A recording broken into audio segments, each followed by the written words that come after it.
أعوذ بالله من الشيطان الرجيم بسم الله الرحمن الرحيم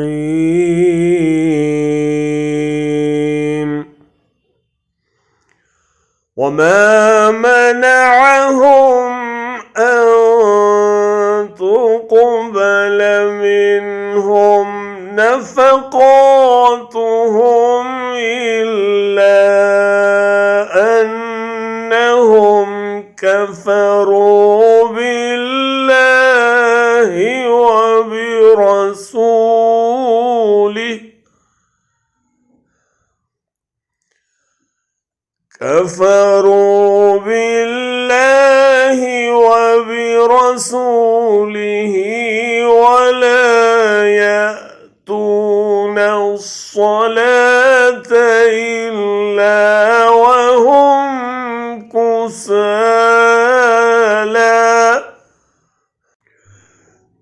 ولا يأتون الصلاة إلا وهم كسالى ولا ينفقون إلا وهم كارهون।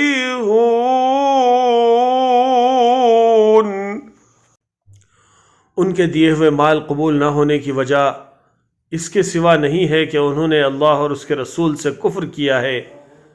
नमाज के लिए आते हैं तो कसमसाते हुए आते हैं और राह खुदा में खर्च करते हैं तो बादिल नाखास्ता खर्च करते हैं।